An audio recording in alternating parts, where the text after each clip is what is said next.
I'm Jess and I'm here to tell you about an Introduction to User Research course that we're running for people involved in the design of digital public services in Wales. During the 3-hour session, we'll cover the basics about what user research is, why it's important, how does it differ from other engagement or market research type activities, and what does the typical research process look like. The session is designed with lots of discussion and activities, and we've got plenty of case studies and examples that we'll use to bring it to life.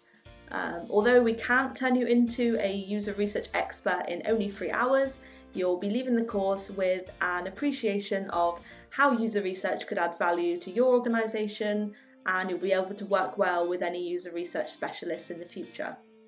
The course is funded by the Centre for Digital Public Services, so it's free for you to attend and you can book your space on Eventbrite. Hope to see you there!